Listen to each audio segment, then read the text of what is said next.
So Sam actually is going to be doing her presentation in two separate parts. We're going to have a before lunch session, and then we're going to go and feed ourselves with the lovely lunch that we've got out there. And then after lunch, we're going to have a return session with Sam. Sam Paior is from the Growing Space. Come up, Sam. Sam is a mum of two boys living in South Australia. Living in South Australia, she is a disability consultant and a support coordinator with the Growing Space in South Australia.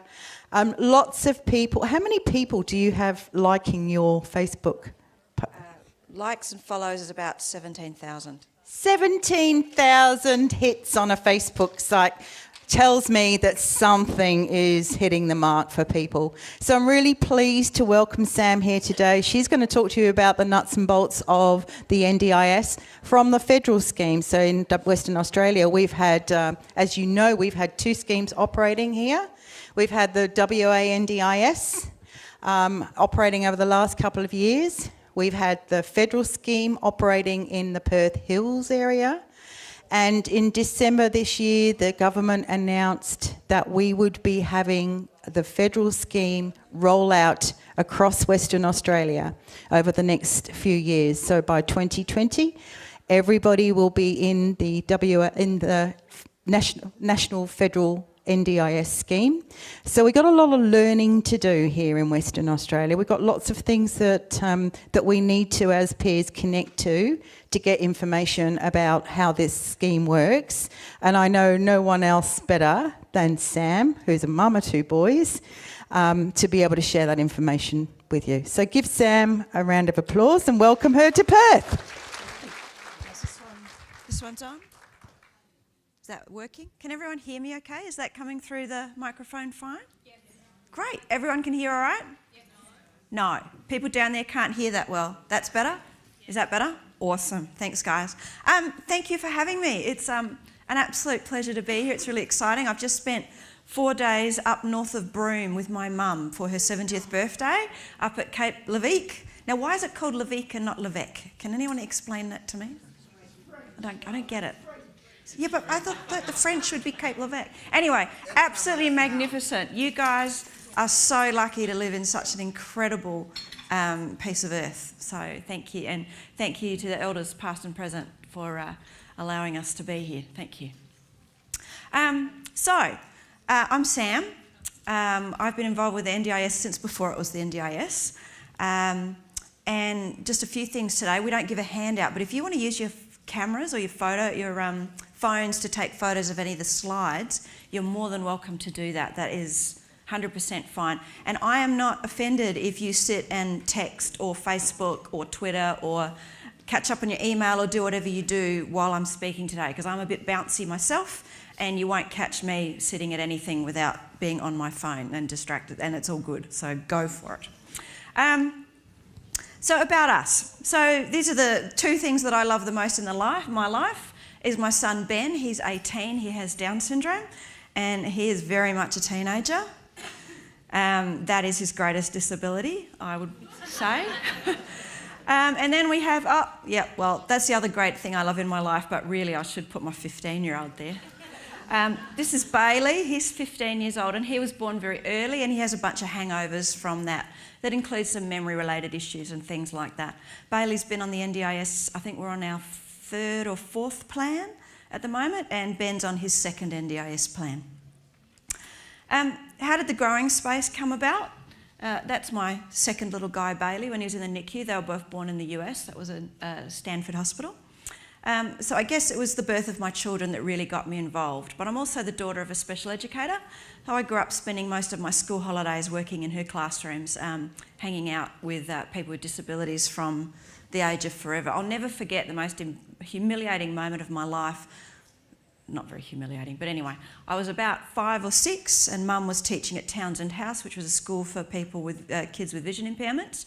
And this young lad was sitting next to me. He'd come over for dinner and he was eating his food with his knife and fork, and I picked up my lettuce off my plate with my fingers.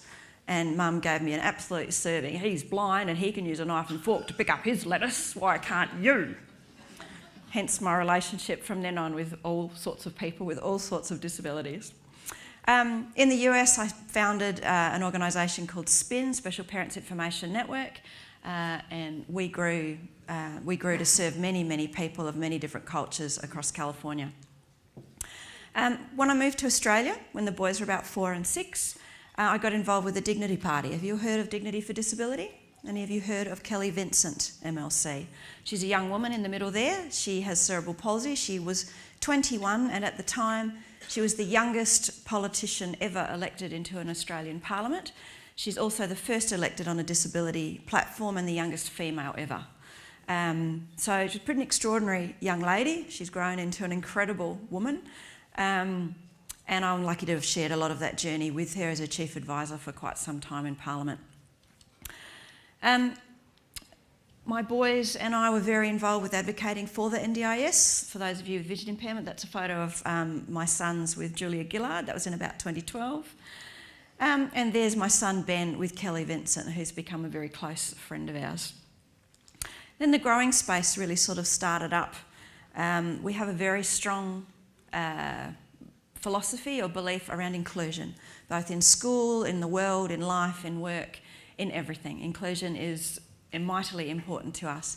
Everybody that works at the growing space, everybody that volunteers at the growing space, even our accountants and our lawyers and whoever else, either has a disability or cares for someone they love with a disability.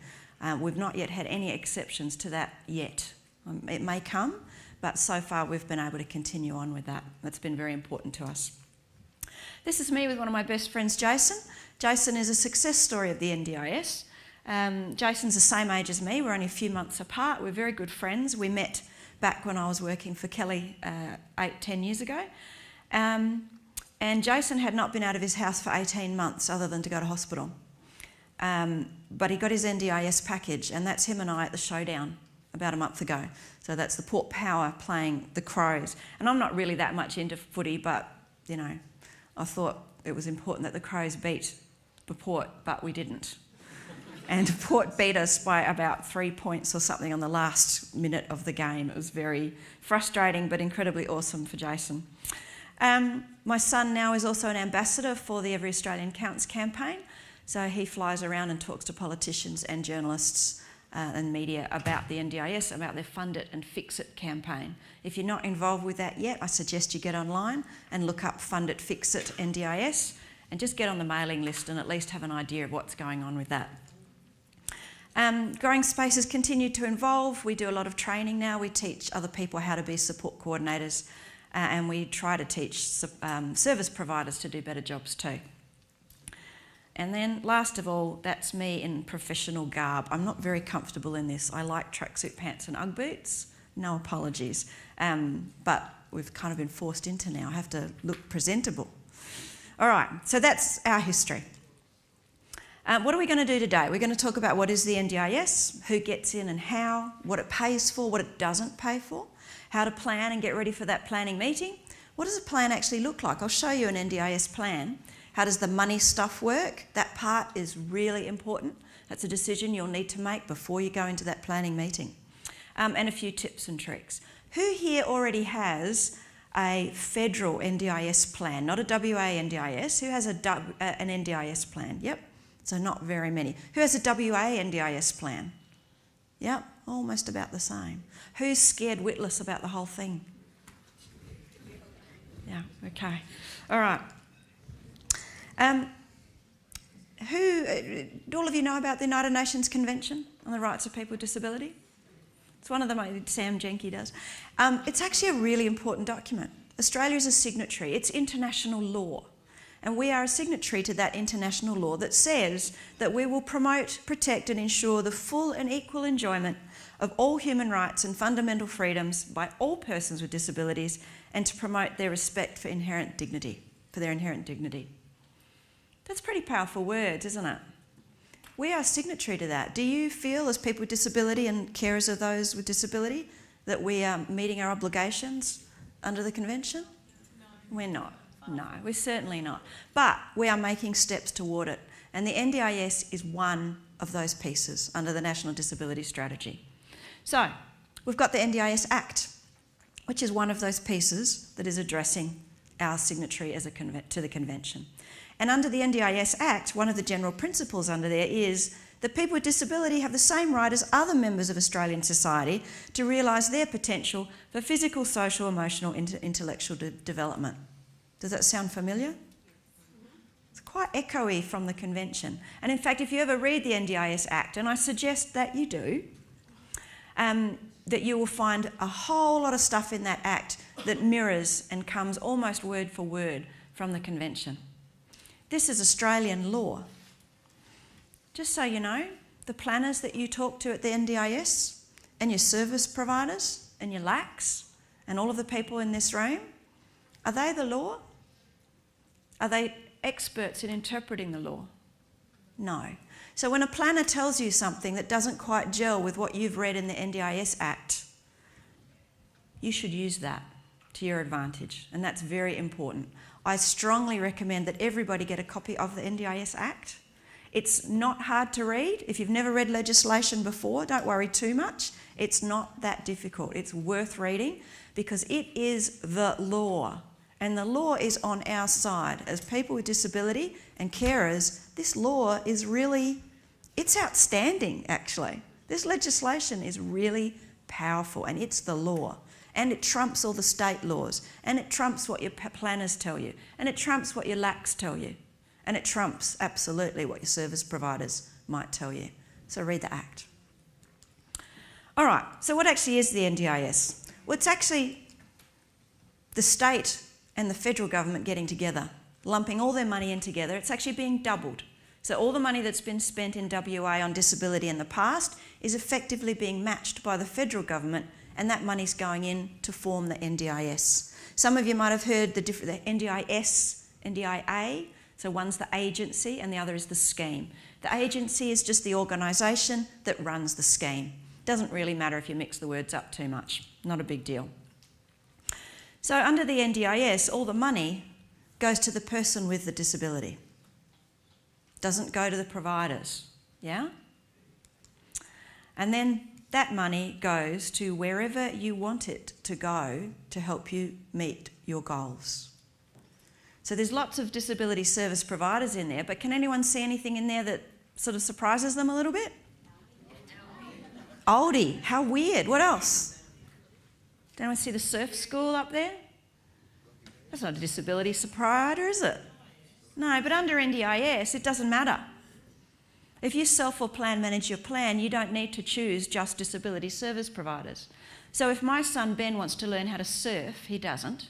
But if he wants to go and learn to surf and I go to the surf school and they tell me we actually need 2 surf instructors in the ocean for him and it's going to cost $200 instead of $100, I can use his NDIS money to pay that extra $100. It's not disability service provider though, is it? It's kind of cool. All right. What have we got? Oh, my slinky. When I teach people that work in the industry how to work as support coordinators, I actually give them a slinky each. Why do you think I give them a slinky? To be flexible, that's right. So I heard flexible somewhere. If you are not flexible in this NDIS environment, you will not survive. Those of you that are already in the NDIS know that it's pretty tricky and messy, yeah? Having some troubles with it already? Yeah. It's a baby.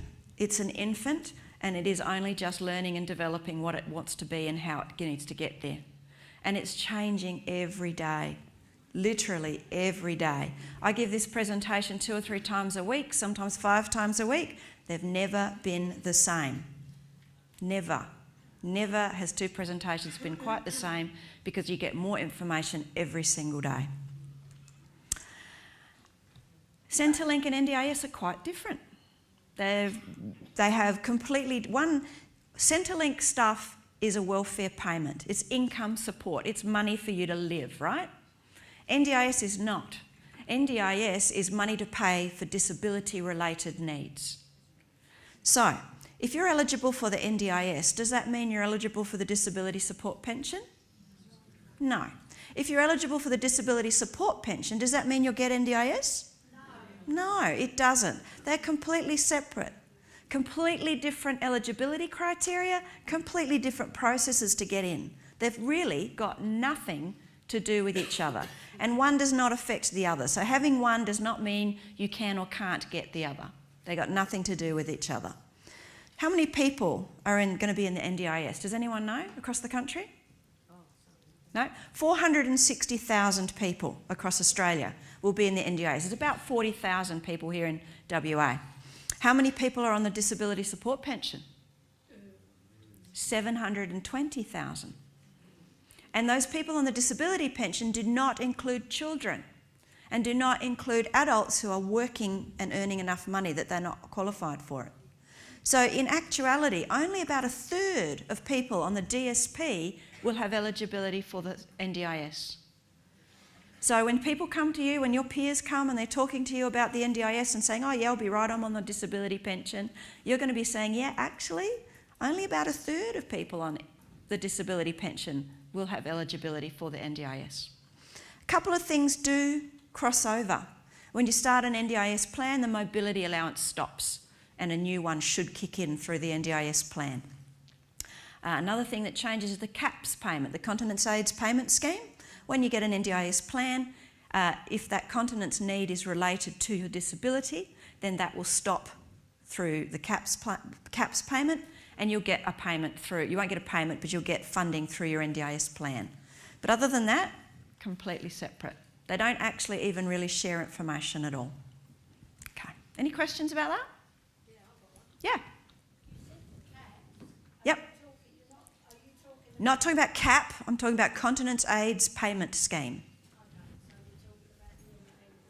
Yep, all good. But then it's a stressful process trying to put that into place. Sure is. In itself. Yep. Especially in regards to NDIS. It's very stressful. As I'm a palliative care patient, it's very hard to put things, because I'm not disabled according to NDIS. Yep.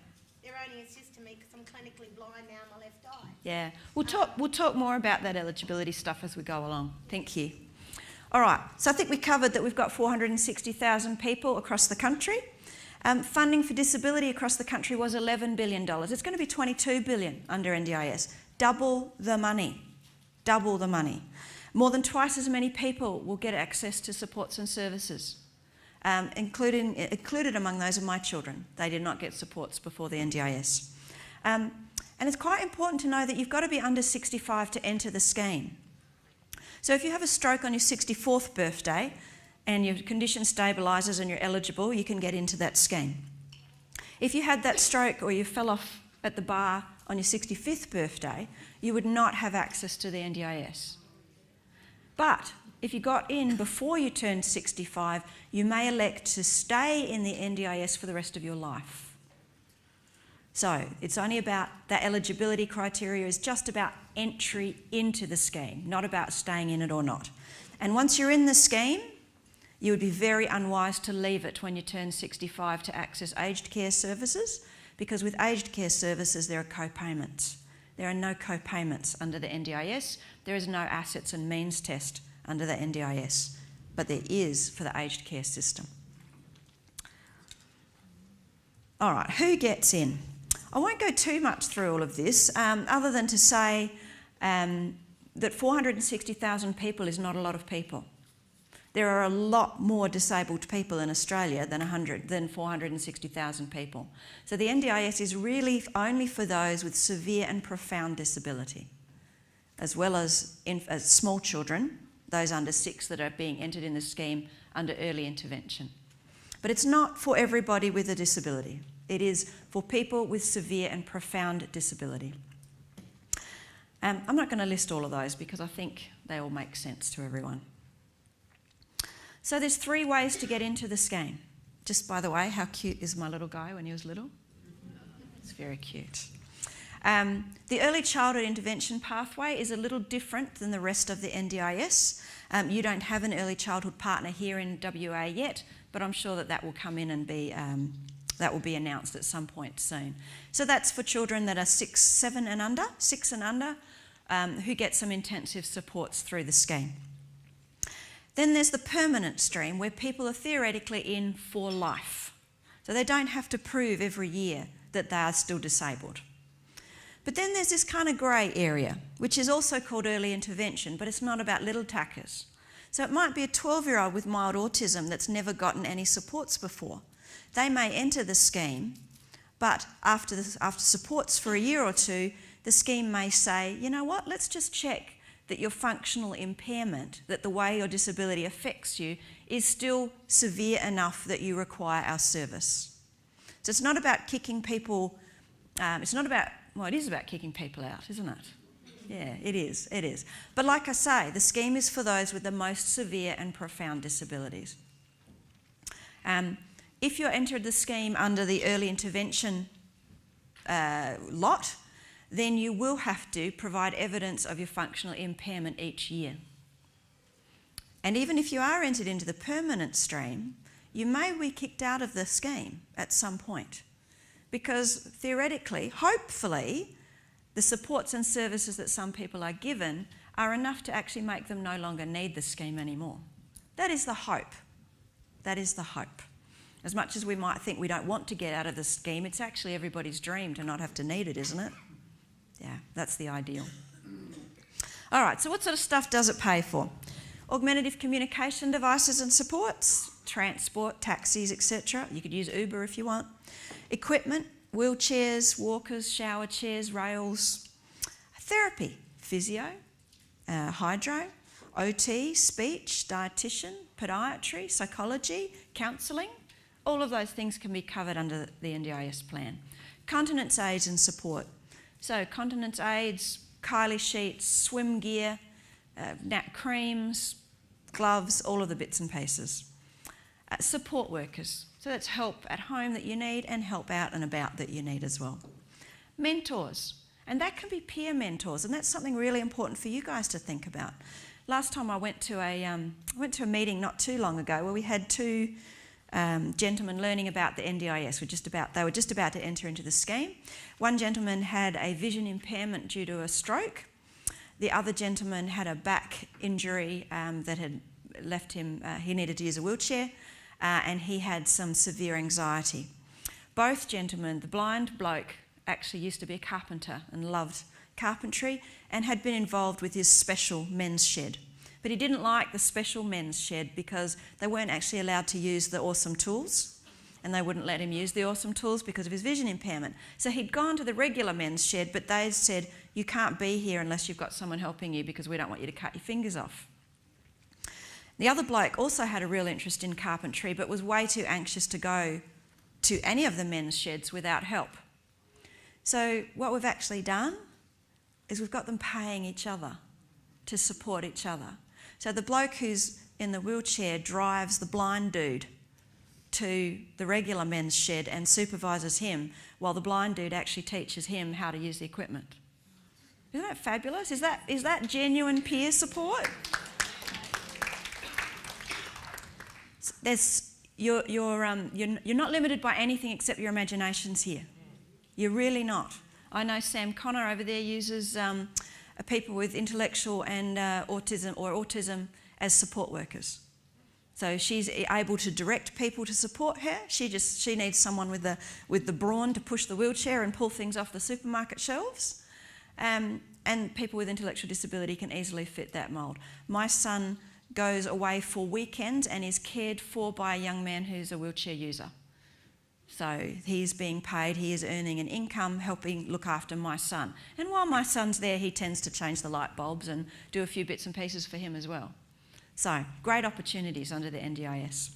And it pays for home modifications, ramps, rails, car modifications, all of those sorts of bits. There are caveats on all of these things, of course, but basically they're the sorts of things that the NDIS pays for. This is Hamish. Now, you guys are in WA and you are the leaders in individualised funding and micro-enterprise and micro-businesses. Does everybody know what a micro-enterprise or a micro-business is? Is there anyone that doesn't? Is there anyone that's a bit shaky about it? No. I won't tell you too much, other than that's one of my son's best friends, Hamish. He left school last year. He has now started a computer recycling business. And what he and his support worker do is they go around town, they collect all the computers that are being abandoned by companies. He strips them down to the pieces that work and the pieces that don't. He builds new computers with the support of his support worker, and he sells certain elements as well online on eBay. And then he recycles the rest. That is a fabulous business for Hamish. Hamish has an intellectual disability and very low literacy, but this is work that he is absolutely shining at. Great stuff. What is the actual process to get into the NDIS? There's a few different pathways. If you're in what's called a defined program, and that means you're already receiving disability-related supports and services or funding, then your pathway is different than this. But if you're not already engaged in the system, if you're new to all of these things, then you really just need to start off by calling the NDIS. You call them, give them a bit of basic information, they'll send you out some forms called an access request and an evidence of disability form. Those forms are not too onerous, they're not nice, none of us love forms, but they're not too terrible either. They may tell you to get a doctor to fill them in. I don't want you to go to your GP to do that. I want you to either use a specialist or I want you to go to an OT or someone from an allied health background. The label of your diagnosis is not as important to the NDIS as the functional impairment that goes with it. My younger son has cerebral palsy, but no one would even know it. All it means for him is that he tucks in his arm and he rolls his ankle and trips over sometimes. That's the limit of the impact of his cerebral palsy. So the diagnosis of CP is irrelevant for him. That's not why he's in the NDIS. It's the functional impairment of his other disabilities that are relevant. So your GP or your specialist may not really understand what the functional impairment is. So if you can get a report, if you're new to this, get a report from an OT or a speech or a psychologist, because those reports will be of far more value than your specialist or your GP report. Then you're going to get ready for that pre-planning meeting. Assume you've got eligibility. The agency has 21 days, by the way, to reply to you and tell you whether you're in or out. That timeline is extended if they request more information from you. All right, if you're in, you've got to get ready for your planning meeting, pre-planning. There are a million tools, even just out there in the foyer, on how to pre-plan. I'm not going to go too much into how to pre-plan, but I will tell you a little bit about it. Most people, when they have their planning meeting, it will not be directly with the NDIA. It'll be with what's called the LACs. Now, you've had local area coordination here in WA for a long time, but this is not like yours. It was supposed to be, but it's not. Very, very different. So the LACs in South Australia, for example, they brought in an aged care provider from Queensland to be our first LAC. And the LAC that I recently worked with was actually a medical receptionist. So she knew nothing about disability. She had never heard of a microboard. She had never heard of a micro-enterprise or a circle of support. So I'm just warning you that your LACs may not be what you're used to as an LAC. But the idea is that the LAC works with you to gather the information about your needs, about your disability, about your equipment needs, everything, puts it all together in a package, sends it off to the NDIA, who then develop a plan. Now, we're hopeful that here in WA, you'll be on what's called the new participant pathway. And the new pathway is not like that. So yours will hopefully be where an NDIA planner and your LAC sit in a room with you together and develop the plan together with you. So fingers crossed that that comes to fruition here in WA. 20 to 30% of people will have their planning done direct by the agency. So they're the people with the most severe, complex or profound disability. Those plans will be done directly by the agency. You'll get a plan. It'll appear in the mail or it'll appear on the NDIS portal, and I'll get to that in a little bit. You should then get support from the LAC on how to implement the plan.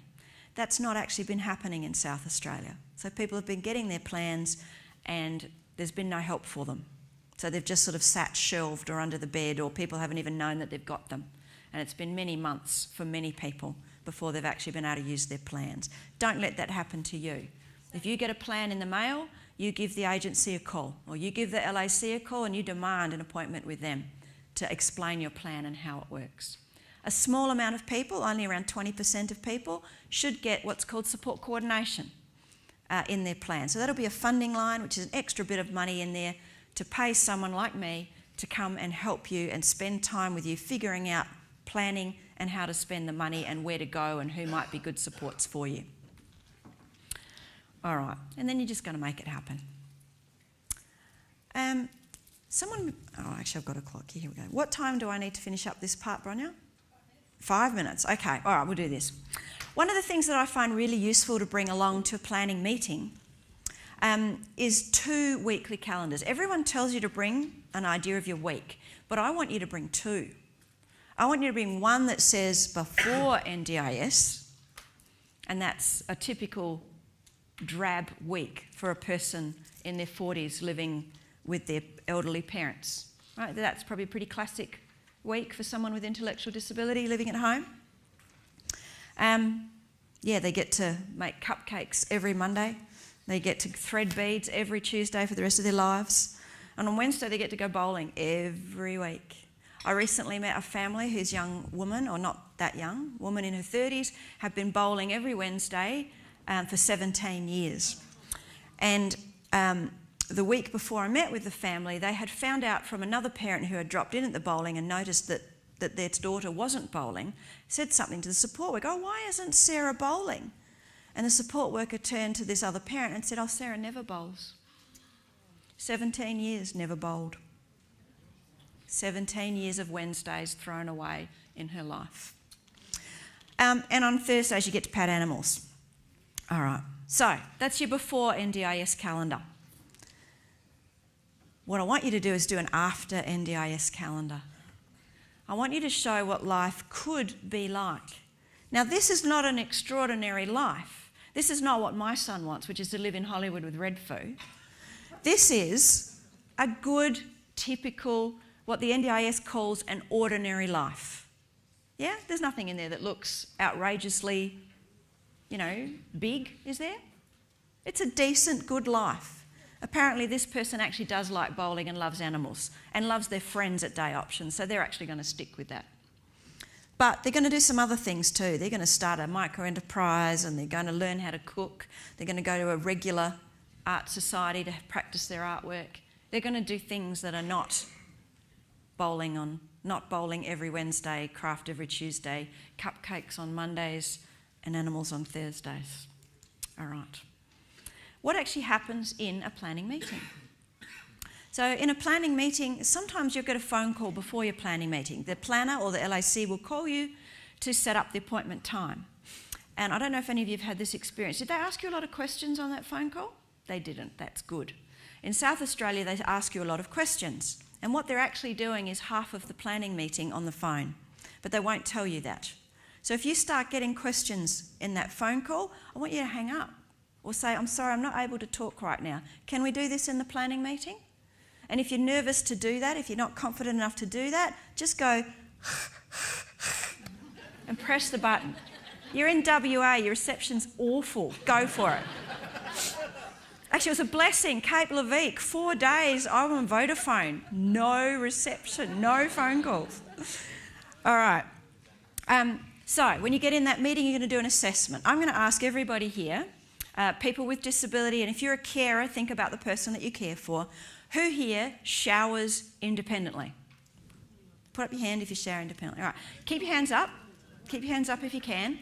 Put your hands down if you or the person you care for would not... shower independently, sorry. Would not tell you or replace the shampoo if it was empty. Okay, all right. So we've still got independent showerers, hands up. Okay, keep your hands up if you or the person you care for would change the towel at least every 2 weeks. Okay, keep your hands up if the person doesn't need a prompt or a reminder to get out of the shower. Keep your hand up if you or the person you care for could operate the taps at a camping ground where it was double taps instead of a single mixer. Yeah, okay, so we're down to about half a dozen people. Now, if the NDIS asks you in that assessment, can you shower independently? What is your answer going to be? No. Always relative to the age of the person with disability. If the person you care for is 6, it's a different matter, because no 6-year-olds really get everything right and change towels and wash laundry and buy shampoo. My kids had, I reckon it must have been 3 weeks without shampoo. And it wasn't until I noticed all that sort of stringy hair. I said, what's going on? Why is your hair so rotten? So, oh, there's no shampoo. I'm like, yeah, thanks for telling me, kids. All right. So, you've got the point about the assessment, right? A lot of people talk about worst day. I do not advocate for worst day, because worst day is not a good picture. And if your worst day description does not match the reports that you have submitted, what is the planner going to think about everything that you tell them? That you are crying wolf. Do not cry wolf. Explain a worst day, but tell them, this is what a worst day looks like. This happens about once a week, or it happens about once a month. Give your planner accurate information, because at some point you will be caught out and you will be discredited, you'll be crying wolf, and you will not get the supports and services that are actually really important to you. So make sure you're very open and honest and transparent about what's happening in your lives. That goes the other way too, though. Now, this is especially for carers. I am a carer. I think we don't realise sometimes the things that we do for the people that we care for. And I think a way to understand those little things is to imagine that instead of driving home on a Friday afternoon one day, we actually drove 5 doors down. And we parked in that driveway, and in that house lived a family with exactly the same makeup as our own.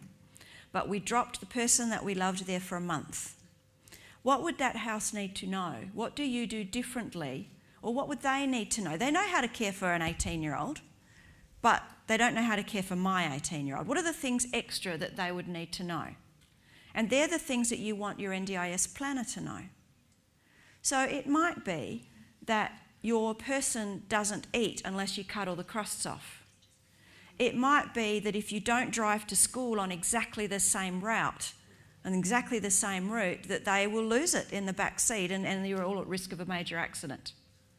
Now, as carers, often we do those things without even realising. They're just incorporated into our lives. We just do them. And I'm going to bet there's the equivalent for people with disability. There's stuff that you guys do that you don't even give a second thought to, because you've always been disabled, you've always had these things, you've always done it that way. But they do take extra time and extra thought and extra effort. So make sure you have a think about that. Imagine, Sam being dropped, going to somebody's house 4 doors down and spending a month there. What would need to happen in that house that would be, yeah, that's right, she's going like this, oh no. Yeah, all right. You need to talk about the help that you get now. And that's not just the paid support, it's also the unpaid support. It's all the help that is important and needed now. You also need to talk about your goals. Goals are super duper important. You are allowed to have up to 7 goals in your NDIS plan. There's room for 7 goals. But generally speaking, only the first 2 goals attract funding. That's not 100% accurate, but that's around about how it works. The goals in your plan are what determine the capacity building funds in your plan. So if you have a goal to play PlayStation every night, you'll get a certain amount of funding. But if your goal is to get a job, do you think your funding might be a bit better? Yeah. So think about the goals. Goals should include words like increase, improve. They're your capacity building requests. All right. Can we just get through the rest of this, Bronya? Is that all right? Thank you. You want to include your day or your calendar. You know that calendar I just put up, the week before and the week after NDIS? Make sure that's up, that you hand that over to the planner. Talk about all the equipment that you have. Every single piece of disability-related equipment, from the pickup stick to the Apple Watch, whatever it is that you've got, your wheelchair, your shower chair, your sticks, whatever it is that you use, make sure that you write, don't just say it, write it and bring it with you to your planning meeting. Because the NDIS will not be able to give you maintenance money and repair money for that equipment if they don't know you've got it. So make sure they know every piece of equipment. And also, you need a list of the equipment and supports that you don't have that you need. What's the stuff that you don't have yet? And you also need to make a decision about money management, and we'll go through that after lunch because that's a really important decision. It's really hard to sort of sort it out and figure out what you want to do and how you want to do it because there is no shared management as such under NDIS. It can be done, but it's not called shared management and it's not obvious how you would do it. But we'll talk about all of that after lunch. So thank you very much. Let's go and eat.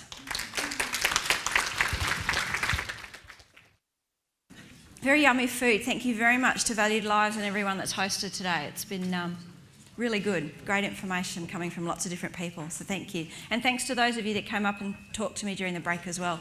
Good stuff. So what I want to talk to you about now is about reasonable and necessary. When the NDIS started, it was probably 1.5 years before I realised that it actually meant something, that it wasn't just what I thought was reasonable and necessary. It's actually legally defined in the NDIS Act. Under Section 34 of the Act, it's called Reasonable and Necessary Provisions. And it explains pretty much how the NDIS makes their decisions on what funding they put in your plan. There's other bits and pieces in the Act that also have an impact, but this is the stuff that I think is really important. And it is important legally. It is probably one of the most important pieces in the Act. So when you want to spend money in your plan, and I'm going to make it very clear to you that what you are given money for in your plan does not have to be how you spend the money in your plan. So if you are given money for a certain thing, it doesn't actually have to be spent on that thing. It can be spent on something else that meets your goals, that meets the reasonable and necessary provisions of the Act. Does that make sense? What you're given money for is not necessarily how you spend it. So we might have been given a whole bunch of money for physio, but my kid could not care less about physio. We are not interested in working on that with him, so we're going to use that money for other things. All right, so in the Act, part of the Act is that whatever you spend your money on, it's got to be related to the person's disability. It can't be stuff that you would buy anyway. So when a family of a 12-year-old come to me and say, can I spend money on the soccer club fees? I'm going to say, well, did the older brother play soccer? Yes. Would he play soccer if he didn't have a disability? Yes. Then would it be reasonable to spend your money on it from an NDIS plan? Or is it something that the parent would just be doing anyway? Something the parent would just be doing anyway. It's part of the family's way of living and way of life. We'll get more into the nuts and bolts of this, the real detail as we go on. And sort of the flip side, or the same thing, is the next one there that says it doesn't include day-to-day living costs that are not related to a participant's disability support needs. It is not going to pay for your lunch because you would need lunch whether you had a disability or not. If you needed someone to help you make that lunch, or you needed someone to deliver that lunch to you or to feed you that lunch, they would all be disability-related needs, wouldn't they? But the food itself is not a disability-related need. We all need food. So that's not something that you would spend your NDIS money on. It's got to represent value for money, and I'll give you a beautiful example of that later on. Did you know Lady Gaga broke her hip a while ago, and she had a gold-plated wheelchair? She actually had I'll show you later. It's pretty cool. All right. Whatever you spend your money on has to be likely to be beneficial and effective. Basically, you're saying it's got to work. Now, the Act actually changed a few years ago. When the Act was first written and first approved, it actually had words in there along the lines of evidence, that money could only be a given or could only be spent on things that had evidence to back them up that they worked. And of course, what did they find the evidence on day options was? Thank you. Really shit, I think, is what someone just said. Sorry, there are exceptions to every rule, of course, but generally speaking, we're talking rubbish. And what do you think the evidence was on group homes and the outcomes for people that live in group homes? Generally speaking, shit, I hear. And once again, there are always exceptions. There are always exceptions, but generally speaking, group homes are not particularly fantastic places. You put 4 unrelated people that don't know each other and have nothing in common other than their level of disability. Yeah, not really the best thing, is it? Okay, so they changed the law, and that's actually really handy. It's really useful for us because now you don't have to actually have an evidence base for what you spend the money on, but you do have to have an evidence base for yourself. So, for example, you'll hear the NDIS tell you that chiropractic is not covered under the NDIS. We've all heard that, right? Can't use your money on a chiropractor because there's no evidence. Well, actually, somebody took that to the Administrative Appeals Tribunal and fought it. They fought the NDIS and they won. They had evidence that for them, when they stopped using chiro and went and used a physio as instructed, they actually lost the ability to walk. And it wasn't until they started chiropractic again that they regained that ability. And that both the chiro and the physio agreed and provided their own evidence around that for this particular person. What I'm trying to do for you is build a picture that reasonable and necessary is related to the individual. It is not what is right for everybody. So what is reasonable and necessary for one person is not going to be reasonable and necessary for lots of other people. Very different. Everyone is an individual. Okay, and the last one there, it's got to take into account informal supports. Everyone know what informal supports is? Parents, carers, brothers, sisters, people in your family and friends. So for a 2-year-old with spastic quadriplegic cerebral palsy, it is quite reasonable to expect that parents lift them, carry them, feed them and do that because you've got to do that for any 2-year-old. So that's a reasonable expectation of an informal carer for a 2-year-old. However, if that was a 40-year-old son, you would not expect mum to carry and toilet and feed and do all of those things. So what's reasonable and necessary for a 2-year-old with exactly the same diagnosis as a 40-year-old is extremely, incredibly different, isn't it? So that's about the informal supports. And then at the bottom there it says, and about the community. That includes other government systems.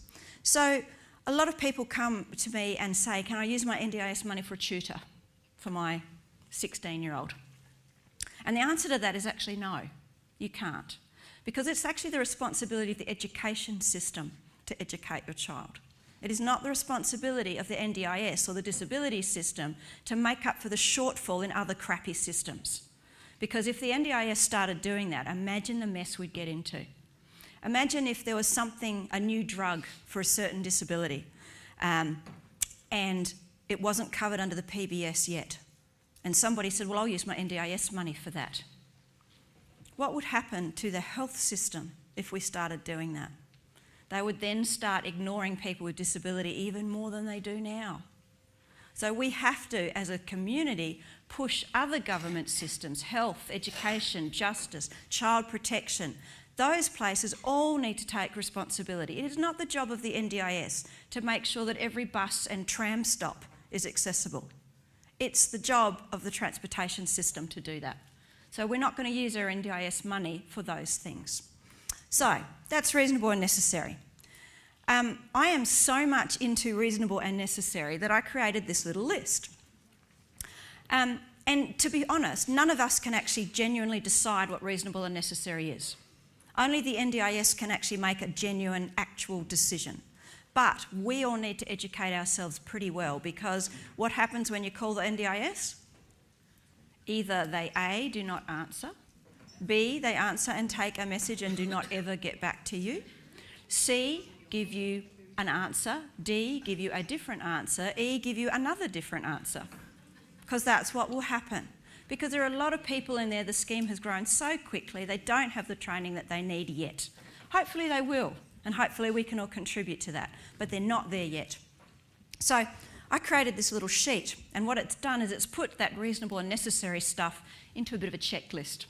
And when I have new clients, I give them a copy of this, and I'm not joking, I actually laminate it, and I give it to them laminated, and I say, please sleep with this under your pillow. Please record it onto your iPod or your iPhone and play it on loop as you go to sleep at night, because I want you to memorise it. Because this stuff is actually what governs the rest of you or the person you care for's life for the rest of their lives. It's a big deal to change legislation. This is not going to change overnight. We have to have unity in our government to make changes to this. There has been a change and there will be more changes as time goes on. But generally speaking, this is here for life. So if you're a person with disability or love someone with disability, and I think that covers everybody in the room, then you need to know this inside out. I've virtually memorised it, I'm not joking.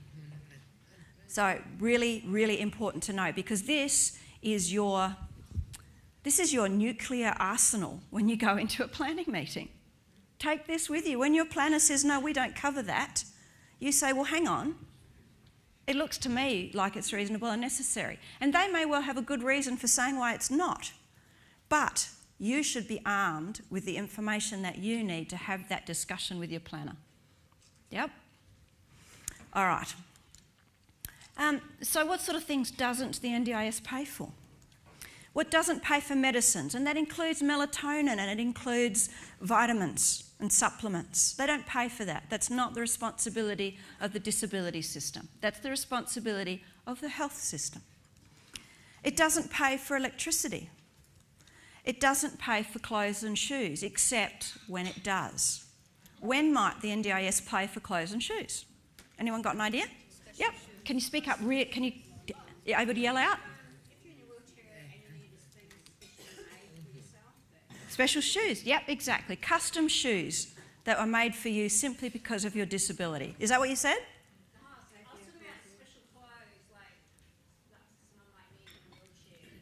All right, so the jeans that have got the higher back and the special elastic, right, okay, so that's an example. Should NDIS pay for that, do we think? No, they won't, because it's a health issue. I get knocked back every time. I don't get support for health because I'm clinically blind, but it's due to diabetes. Yeah. And I'm in that gap where I'm actually on the verge of organising palliative care, because NDIS don't work for us that have a multitude of complex chronic disease complications. I understand that. And you know what you need to do? You need to go bashing down the door of the health minister, because they've got to take their responsibility to look after you. I don't have the energy and time to keep bashing and down that's doors to put things right. So the easiest thing is organise palliative care. Hopefully there's someone else in this room that can help and do some advocacy and work with you. Is there anyone here that might be able to go and talk to you afterwards? Is anyone? Yes? Someone put their hand up for me, please. Thank you very much. You're helping? Yes. Thank you. Okay, so that's clothes and shoes. Another example of clothes might be... Now, I'm just going to go back to those jeans. You still need jeans, whether you're in a wheelchair or not, right? So what might be an expense that you could claim out of your plan might be the difference between regular jeans and the super duper expensive wheelchair jeans. Does that make sense? So everyone needs jeans. You've got to pay for a pair of jeans, right? But if you've got to buy the special wheelchair jeans, or the jeans that slip off easily because, and they're not a regularly available thing that you might get at Target, if you have to order them from a supplier overseas or whatever, then maybe that difference between the cost of a regular pair of jeans and those jeans are what you might claim from your plan. So another example might be, those onesie suits, so that people that sort of paint code brown, if you need that one suit, then that would be a disability-related expense, because I don't wear those. And most people that I know don't wear those and wouldn't be buying those. So that would be a disability-related expense. So you've got an idea of the shoes and clothes that might be funded and what's not. School fees. Doesn't pay for school fees, uni fees, TAFE fees, except when it does. It doesn't pay for school fees for a child for education.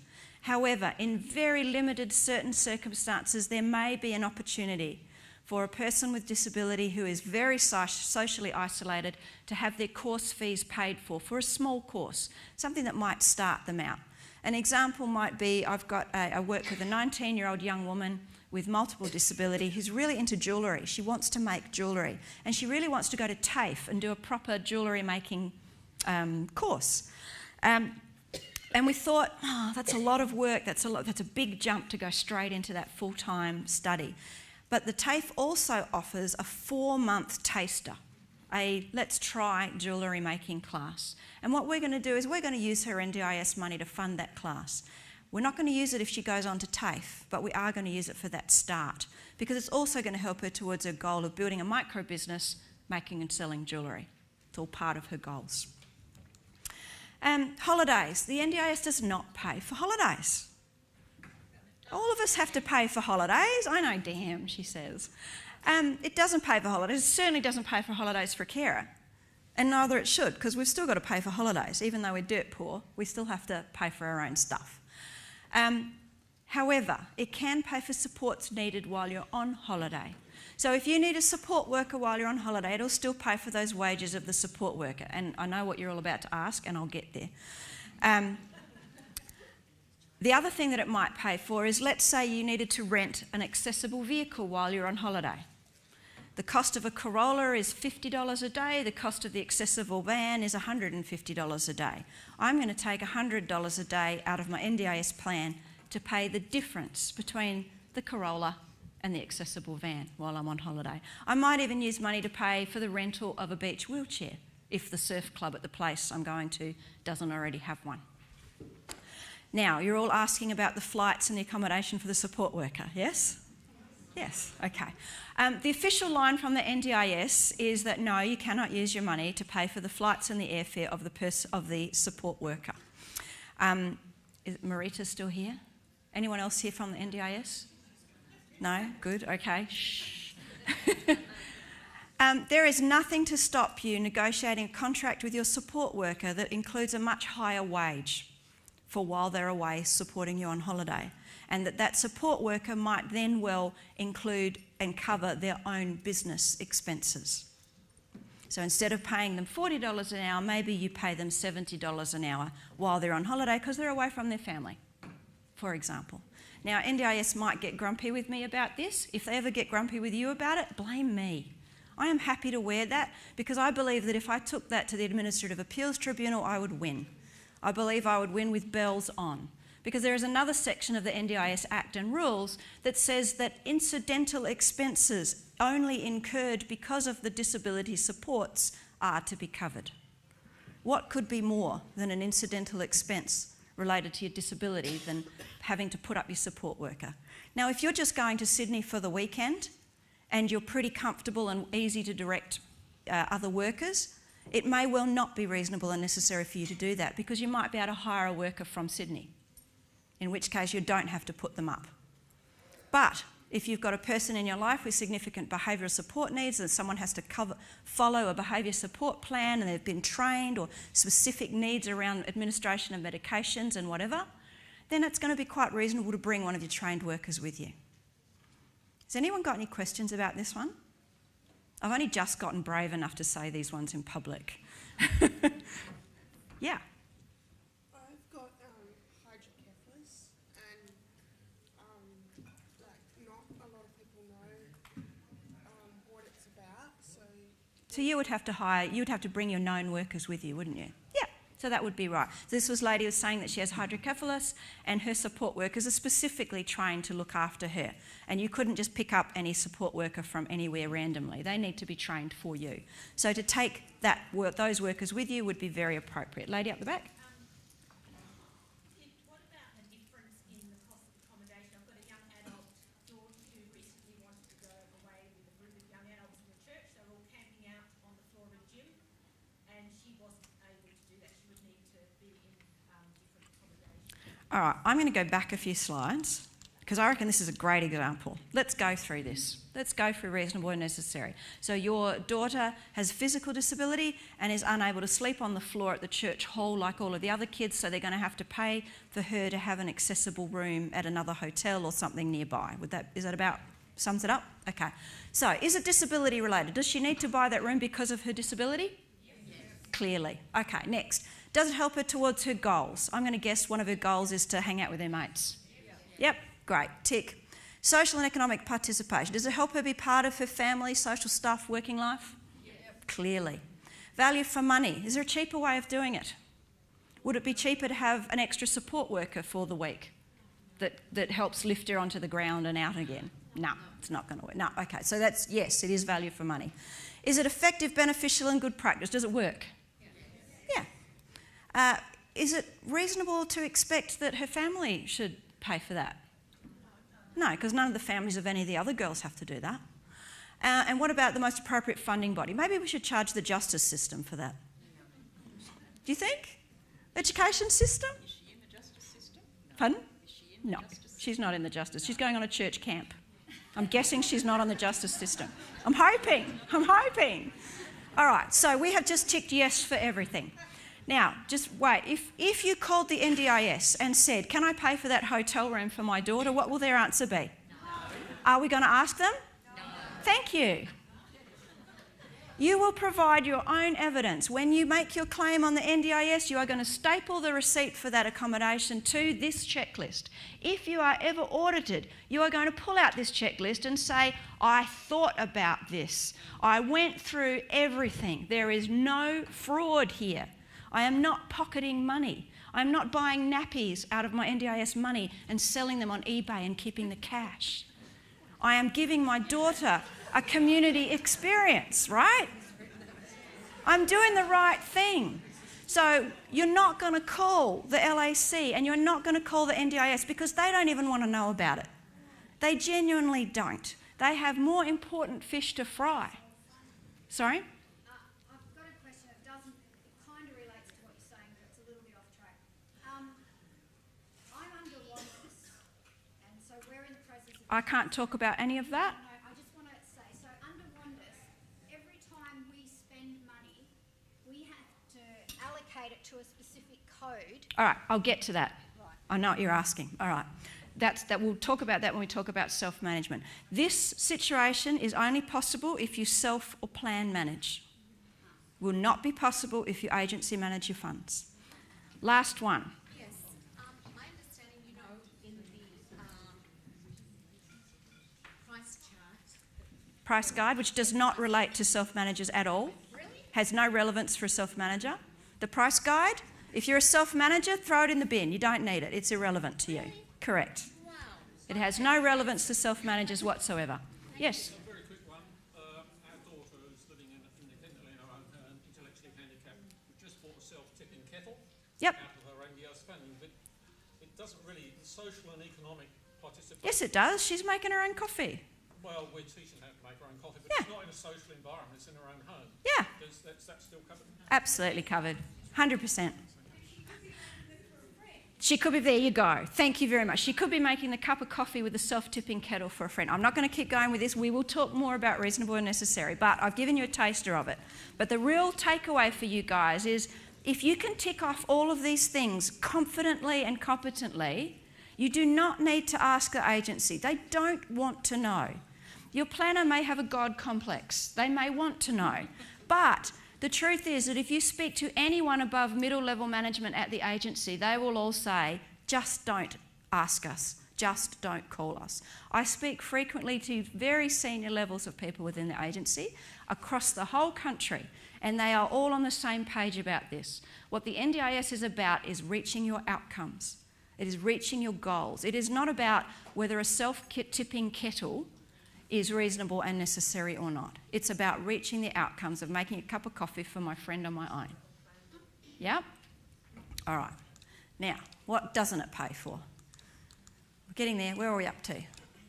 Holidays. Tickets. Doesn't pay for movie tickets and cinema. Holidays and respite and This is Sam Connor being a pain in the ass.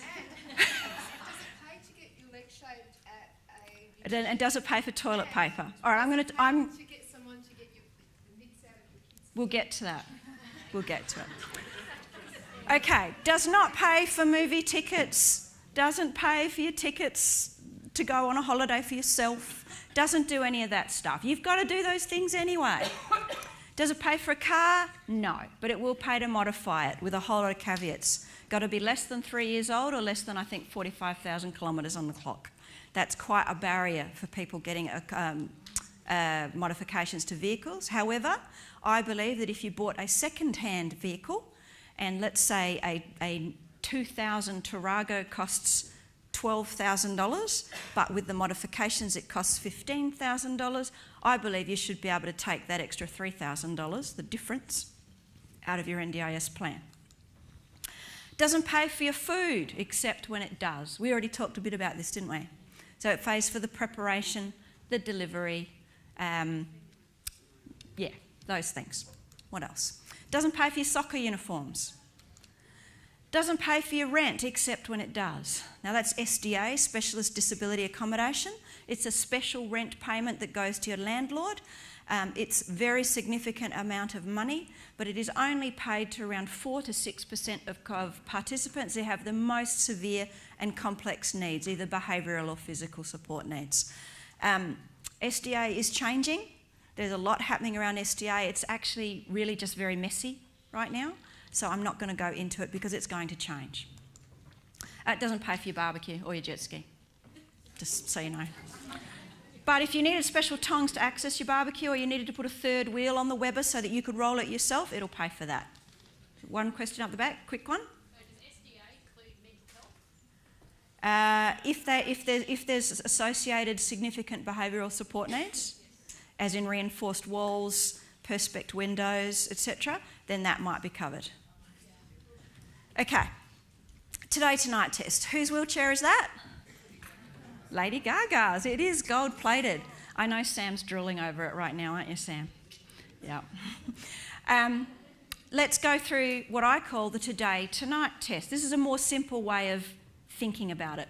You've all heard of the... Did you have today tonight here? You do, don't you? Yeah, right. And is it rubbish here as well? Yeah, awesome. Okay. So if someone came to your house and okay, let's say, all right, we'll take the lady down the back there that talked about her daughter going on the camp. Let's use you as an example. Can I pick on you? Is that all right? Thank you. Appreciate that greatly. So let's say Today Tonight came to that camp and they did a story and they said, look, NDIS paid for the hotel room for this young woman with physical disability. Well, Joe Blow, sitting back on his couch, what's a crummy suburb around here?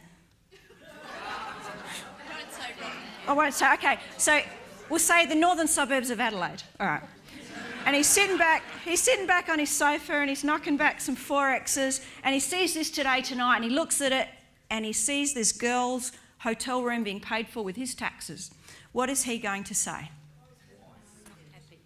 Oh, see, nobody's sure, are they? What if I said that the story was about her getting a new wheelchair?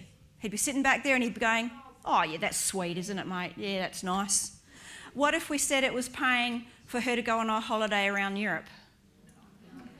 Well, I was about to swear. I shouldn't swear. I was going to say F right off. That's probably what he's sitting there thinking. My taxes aren't paying for that. That's not meeting the pub test. It's not meeting the Today Tonight test. And I only think of that as the first level of figuring out whether you can spend your money on something. If it passes the pub test or the Today Tonight test, or if you think it would, then you've probably got no problems. You can probably just spend your money on it. It's probably fine. If it doesn't mean you shouldn't spend your money on it. What it does mean is that you need to think a little bit further. So the next level of thinking is, do I need it because of my disability? So let's just look at Lady Gaga's wheelchair. Does she need it because of her disability? No, she's got a broken hip. It's medical. Pardon? Yeah, the question is, under reasonable and necessary, does she need the wheelchair because of her disability? And the answer is no, because she has a broken hip. She doesn't have a disability and it will get better.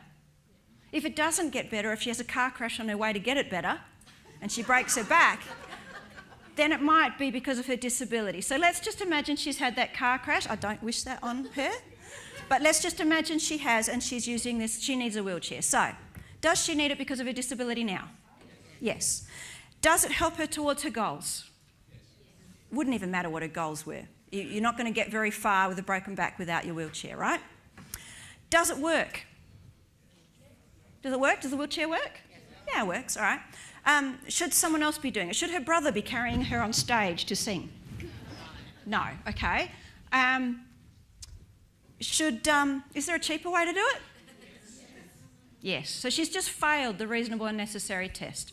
She can have her wheelchair, but she's going to have to pay for the gold plating herself. Sam, you have to pay for your own gold plating. All right. So I call that the Today Tonight test. So that just gives you a few different levels of thinking, so you don't have to... It's also an easier way of explaining it to someone with intellectual disability or cognitive impairment. Talk about what would someone think watching that. Why can't you apply the reasonable and relevance to agents? Put that to the agents if they're handling things. Because they will have an. Have you got an ad here for an insurance company where the guy's sitting there playing on his phone or whatever? He gets a phone call. Can I make a claim on this? And he goes, no, no. Computer says no. There is a bit of that sort of thinking among the agency because they're actually not equipped to make those decisions quickly and easily. It's easier for them to say no than it is to go into all of the circumstances around everything. So when you're in your planning meeting, they will do that. They will do that. But what I'm saying is once you've got the plan and you've got your money, they've already decided that that money is reasonable and necessary for you. If you decide how you spend it after that, that is up to you.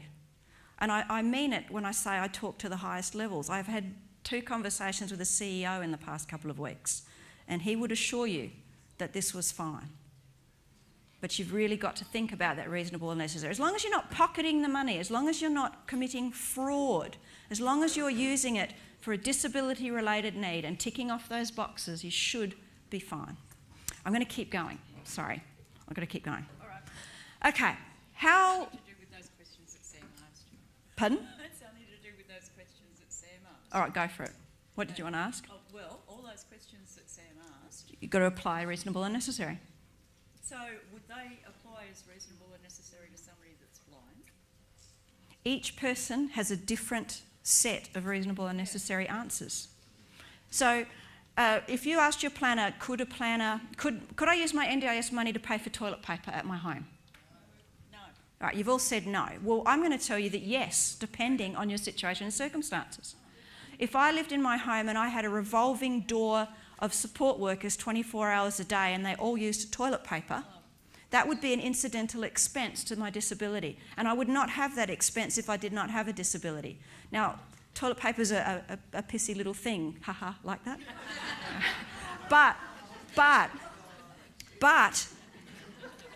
if you think of that as an example and go through reasonable and necessary, it's reasonable and necessary. It's related to the disability. It certainly helps me meet my goals because if I don't have support workers, I'm not going to be able to meet my goals. Now, for me, we have support workers maybe 10 hours a week. Is that going to be reasonable? Yeah, I'm just going to wear it. It's not an issue for me. But it gives you the idea of what the things you can think about are. Big voice. With a wheelchair, going back to the wheelchairs. Yep. When they say reasonable and necessary, most of them will say manual wheelchair. And like my son, he uses an electric wheelchair, but I've had to fight for it.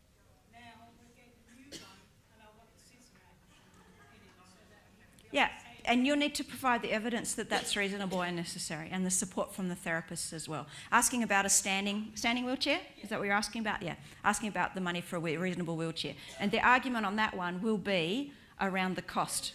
So the cost benefit of that. It's going to cost a lot more to have the standing wheelchair. Are the benefits going to be reached because of the standing wheelchair? Yeah. So that'll be up to you. You have to support him to argue that. All right, I'm going to move on from reasonable and necessary. I can do a full 4-hour workshop just on reasonable and necessary. So we're not going to do that. All right, so how much money is actually going to be in the plan? How long's a piece of string? You're all going to be looking for consistency here. I'm going to tell you there is no consistency. It's one of the catchphrases that I say about the NDIS is that it is consistently inconsistent. Okay? But there are some general stuff, and the agency is getting better at narrowing it down and getting it right. But it'll take time to do that. In the meantime, these are some of the factors that are involved. First is the age and stage. Like I said, a 2-year-old with cerebral palsy is going to get a very different package than a 40-year-old with the same level of disability. And the stage is important too. You might have 2 17-year-olds and one gets a whole lot more money, but it turns out that they're about to leave school. So they need a whole lot more support to transition into the workforce or into further study. So their packages are going to be different. The primary diagnosis is important. If you've got a person in your life with severe multiple complex disability, you are going to want their primary disability to be physical disability because that will attract more funding than an intellectual disability, assuming they've got several of those disabilities. Because if a person has no ability to move for themselves, they're always going to need that core support and person with them. Functional impact, there's the questions. Can you shower independently? What are your answers now? No, thank you. Goals are going to be important. Like I said, if your goal is to play on PlayStation twice a week, every night of the week, you are not going to get the same funding as if your job is to learn to fly a plane. You will get more funding to learn to fly a plane than you will to play PlayStation in the evening. And your life and your living situation. So I want you to imagine two 20-year-olds with spina bifida at exactly the same functional impact. They're both 18 years old, George and Sarah. So George over here has a package of $20,000 and Sarah over here has a package of $50,000. Their age and stage is the same. They're both 20, they're both at university. The primary diagnosis is the same. They both have spina bifida. Their functional impact is the same. They are functionally impacted in exactly the same way. Their goals are the same. They want to be involved with their soccer club, let's say. But the life living situation might be very, very different. George here lives in a good Greek family. Yaya lives next door. She cooks all the meals for the family. I've got 4 brothers. They all live on the same street. Everybody's a member of a soccer club. Everybody paints the lines on the weekend. He works in the canteen at the soccer club. He's all involved and everything happens. And his brothers drive him around and everything's hunky-dory. Right? Sarah over here also has 4 brothers with autism. And mum's got breast cancer and grandma's got Alzheimer's. And she's a solo parent. So for Sarah to meet her goals is going to cost an awful lot more than it's going to cost for George. And that is very reasonable and very necessary. So it's easy to compare packages and say, why did they get so much more? And sometimes you're right. Sometimes the NDIS have just messed up. But often there's a whole lot of situations and circumstances in there that you just don't know about. You don't know exactly what their goals are in their plan. You don't know what all of their life situation is. So that explains a bit more about how they figure out the money. Do you know who the most powerful person in the NDIS is? Nope. Nope, nope, nope. Who actually really makes all the decisions in the agency? It's a woman called Sarah Johnson, and she is the actuary. She works in Sydney. She's got a whole team of number crunchers. You know what actuaries are? They're employed by insurance companies. They crunch the numbers. They figure out what's working, what's not. And she is the most powerful person in the agency because she is one that's figuring out what those reference packages are. Now, there's always room around reference packages in both directions, but she and her team are the people that are actually quite powerful. It's her that's going to say what's not going to pass the reasonable and necessary test. Although, is that right? No, it's actually not, because it's the Administrative Appeals Tribunal that's actually going to make those decisions.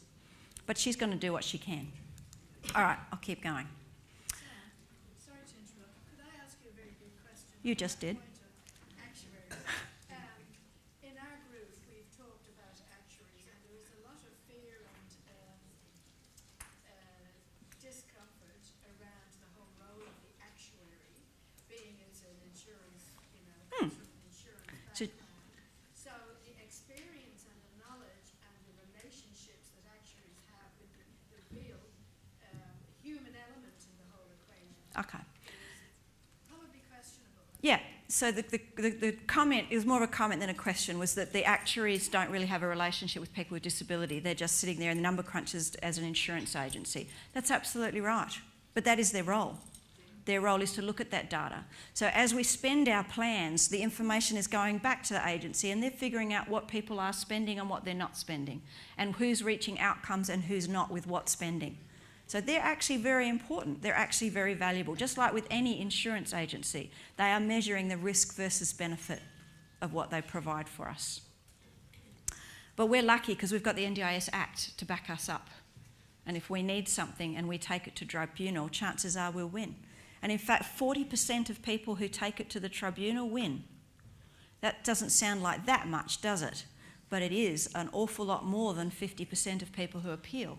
40% of people who appeal. So let me tell you about that reviews process. After you appeal and you're at a point where you're going to the Administrative Appeals Tribunal, what most often happens is there's a conciliation meeting and the agency will actually offer you more. They will offer you something. Unless they believe that your claim is genuinely not reasonable and necessary, you will be offered more at that point. And most people will accept that rather than expose their lives at the tribunal. So even though 40% of people win at tribunal, there's a whole bunch of people before that that have already won. Okay. Support categories. You guys, there's even printouts of this out there from another agency, from I think Down Syndrome WA have put it out there, and a list of what the support categories. This shows which buckets the money is assigned to in your plan. It's broken into 3 main areas: core, capital and capacity. Bronya, how am I doing for time? 20 minutes, okay. So I'm going to move a bit fast. You're going to have to look up this one yourself. If you just Google NDIS and support categories, that will come straight up and it will show you what the buckets are. I will tell you that core money is money for things that you're just always going to need. No amount of capacity building or physio is going to help a person with spastic quadriplegia be able to get up and walk to the toilet and go by themselves. They will always need a certain level of core supports. Capacity building is about improving your lot, gaining skills and doing better. And they're broken into all of that range there. So coordination, finding, keeping a job, relationships. That one down the bottom, improved daily living, that's the therapy bucket, physio, OT, speech, psychology, etc. All right, what does a plan actually look like? This is a plan for a woman in South Australia. I ask you not to take photos of her plan, please. This is actually her plan. You won't see her name, but it is her plan. I prefer you don't take a photo of that. She has a mild intellectual disability and a mild physical disability. She uses a walker. She falls over a fair bit. Under the old system in NDIS, a South Australian system, she received 6 hours a week of one-to-one support. Lived on her own in an apartment. She didn't ever go out, except for once a month. She went to a social group where a bus picked her up and took her. She went to work 4 days a week in a ADE, in a disability enterprise. She ate frozen meals every single day and she watched lots and lots and lots and lots of television. Then she got her NDIS plan. Here are some of her goals.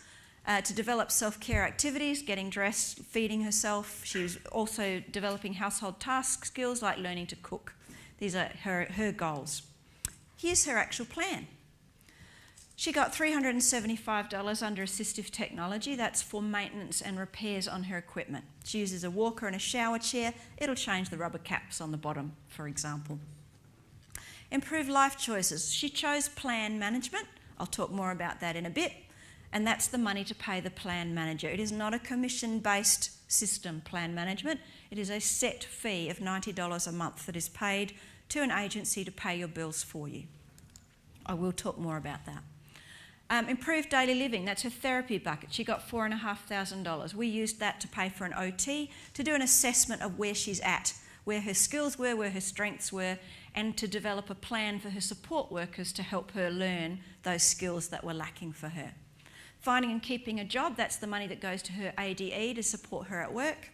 Transport, that's her replacement mobility allowance. That money will go directly into her bank account each fortnight, divided up. And then core support, she got $87,000, and I think that equated to around 20 hours a week, which was a significant jump from her 6 hours a week. It meant that she could shower every day. It meant that she's joined a community art group. She's joined the Masters swimming at a local swimming pool and swimming every Saturday now. Her life is changing significantly. She is learning how to cook and she is eating good foods and losing weight and falling less. That's capacity building, isn't it? All right. You'll notice at the bottom of each section, there's a line that says, how will the supports be paid? That's talking about the money management of each line. So this one says plan management. This one says plan management. This one says pay me directly. That transport money is going to go straight into her bank account. All right, getting started. Once you actually get an NDIS plan, I'm not going to go too much into this. You'll need to have a MyGov portal. You need to have a MyGov account and you'll need to link it to the NDIS. So this is my portal, obviously, and I'm linked to all of these. Wouldn't it be nice if I actually got child support? Don't actually get any, but we're linked to the system. They're all the systems that you can link to. There's a whole lot of stuff in there that you can go to, but you have to link it to NDIS. You'll get an activation code from the NDIS You need to call the NDIS and ask them for the activation code if they don't give it to you. They may send it to you. Chances are it'll be expired by the time you get to it. So just call them. The call centre are able to give you an activation code. It's one of the very few things that they can do accurately and quickly. This is what the portal looks like. This is for a self-manager. So this is the tile. So once you log in, up here it usually says, as a nominee, it's got my name up there, and I have to click up there and switch it down to my son's name. And then I can look at his information. So payment request, that's their name for a claim. I actually read something recently that said that they did research that showed that payment request was more accessible language than claim. Go figure. So that's where you make your claims and get your money, if you're self-managed. Benjamin's plan, I can click on there and I can look at his plan. I can click the PDF button and it'll come up as a PDF file if I want, or I can just look at the budgets, etc. There's also contact details. That's where you're going to want to update the information about the person, so the phone numbers and address and what have you of the nominee. Somehow that doesn't seem to connect with other databases in the agency, so they may well still try to call you on old numbers. I'm not quite sure the disconnect there, but it doesn't always work. Appointments, I don't even know why that's there. It doesn't do anything. Doesn't work. No one uses it at all, ever. It's just, I don't know what it is. It's weird. Provider finder, it's just rubbish. Don't use it. Don't use it. It's highly inaccessible, very difficult to use. I believe they are coming up with a new version that should hopefully be a whole lot better, but we're not there yet. So if you are looking for providers, you just want to Google NDIS, Physio, Armidale, or whatever it is. That's the best way to be finding providers other than talking to your peer networks. Document upload. I have another name for this. Marita, can you just block your ears? I call it the black hole. You can send whatever you like up there. No one will see it unless you tell them it's there. So there's no sort of notification system, as far as I'm aware, that actually goes through to anyone that actually does anything with that information. Some people say you can upload your invoices and do that stuff there. NDIS doesn't want that. You don't need to do that. Use Google Drive or OneDrive or Dropbox. You don't need to send your invoices to the agency. They don't want to know. And then there's service bookings, which is also interesting because we're self-managed. There are no service bookings when you self-manage. So of those 7 buttons, we use 3. And the rest are not relevant or useful. Samantha, if you're not self-managing, what relevance does that have? A service booking? I'll get to that. The whole thing? None of the same except for the service booking, which is relevant, but we'll cover that. But you're not going to agency manage. No one's agency managing. Reduces all your flexibility. Don't agency manage if you've got any capacity not to. Don't do it. All right. This is the support. There's a little pie chart under a tile that says My Support Budget, and it shows you what percentage of your funds you have used. It is very inaccessible for those with vision impairment. It's quite an unusual thing, and it doesn't give you anything relative, so it doesn't tell me what that is relative to the length of time in the plan. So, you know, I could see that at the beginning of my plan or at the end of my plan. I wouldn't know what it was relatively. But I believe that all of this stuff is being addressed, and there will be a whole new website by the end of the year, I'm assured. So fingers crossed for that. This was the first go. And to be fair, you can't actually blame the NDIA for this, because it's not the NDIA's website. The portal has all been done by DHS, Human Services. Yeah, and they are a source of endless frustration for people at the agency. So don't take out your portal anger on NDIA people, because they don't deserve it. All right. Money. This is really important. You've got to think. Have you all got your pen and paper out? Because you're actually going to have to think about this, and you're going to want to take some notes. There are 3 main ways to manage the money in your plan. And the 4th way is to do a mix. So I'm going to explain the 3 different ways. The first is agency management. Agency management is where, imagine your money. Let's say you've got a package of $100,000. Wouldn't that be nice? Imagine it all in a special ATM with an NDIS logo on it. Right? How are you going to get that $100,000 out? That's what we're talking about now. How are you going to get the money out of your plan and use it? Imagine you've got your ATM there. if you agency manage, you, the person with disability, choose from registered NDIS providers. You will not see the surf club up there, you will not see the app store, you will not see your local community centre, you will not see Aldi. None of those things are available to you now. If you are agency managed, you must choose from agency registered providers. What are the upsides of that? You can be fairly well assured that all the support workers engaged through these companies will have appropriate clearances and first aid certificates. Is that a guarantee of quality and safety? No, but it is one step and it is a good, it's an important part of the process. When you use agency management, your providers take the money from your plan. They've got a little portal of their own, a provider portal, and they send in their claims to the agency and the money comes back to them. They should, and they are obliged to send you an invoice or a statement every month telling you what they're taking out. Do they do it? My almost universal experience is that they do not send those statements, even though it's part of the terms of business that they have signed with the agency. What does that mean? What is the potential for error? Massive. It's recorded at 18% error rate under agency management. That's a lot of errors. And they're not greedy errors, they're mess-up errors, mostly. They're claims for things that they think they've provided and they haven't, or they've just put the numbers in wrong. There are lots of potentials to make lots of errors as a provider. I'm a provider, I'm an agency-registered provider. We make mistakes. Probably at least every month we would make mistakes in our own claiming. And it's not because we're greedy, we're just, I don't know, maybe we're stupid, but it's very easy to mess up on that portal. That's agency management. Benefits of agency management, the prices are capped. Your providers are not allowed to charge more than what's in that price guide that we talked about. You can look up the price guide online, price guide WA NDIS, up will come some documents for you. What was that reference again? Price guide NDIS WA, and up will come links to those price guides. It's quite a hefty document. Benefits of agency management. Yeah, prices are capped.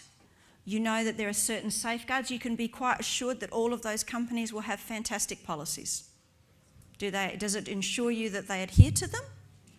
No, but they've got them. They've got them. It's a start. At least they've given some thought to it. Downsides to agency management. You can't use anybody other than agency registered providers. Yep, and they have to be registered for the lines that are in your plan. There is some flexibility, but not an awful lot of flexibility in there. So that's agency management. Can you tell I'm not a fan of agency management? Have you gathered that yet? Yep, good. Self-management. When it's self-management, it's you at the centre of everything. So there's your package. You take the money in and out, you take the money out, and you choose your providers and you pay them. Now, this is very, very different than the shared management model that many of you may be used to. There is no intermediary here. There is no one doing things for you. You will be buying your own products and services. You will be going on the computer, putting in claims and getting the money back. There are many differences, however, than what you're used to. You will not get any money up front. So everything will be in arrears. You can only make claims after you have used those supports or services. The claims can only be made afterwards. Yes, Bronya? 5 minutes. Oh, no way. We need 10. Okay, thanks. Yes, 15. Self-management. You can take out all in arrears. There are no price caps. Now, that can go both ways. The psychologist that I use for my boys costs $220 an hour. The NDIS price cap is $178. As a self-manager, I can pay her $220 an hour and that's fine. I save money elsewhere in my plan because I don't go through agencies for our support workers. So our support workers only cost me $38 an hour. So I've saved money elsewhere. I've made those decisions because I am competent to make my own decisions with my money. With my son's money, he's competent. We're competent. And you'll see there's all those providers that are not traditional providers. We've got Higher up there, Aldi, the surf shop. These are all just examples.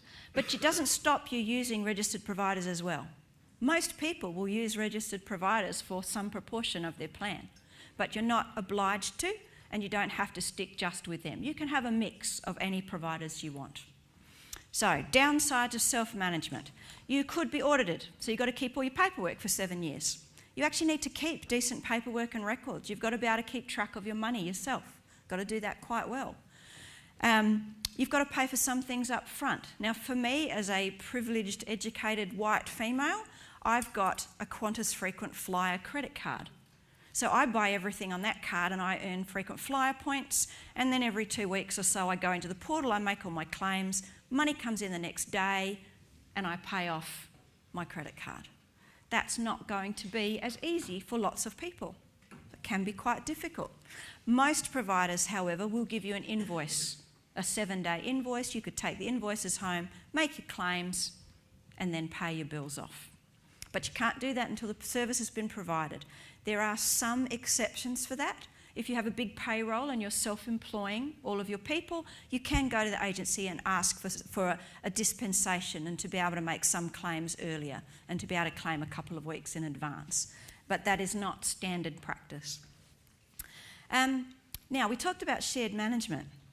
There is nothing stopping you using your self-managed funds to pay a shared management agency their fee to look after things for you. You can still use shared management, but it would be under a self-managed model. There is nothing called share management in the NDIS. It does not exist as a thing. Doesn't mean you can't do it, it's just not a thing.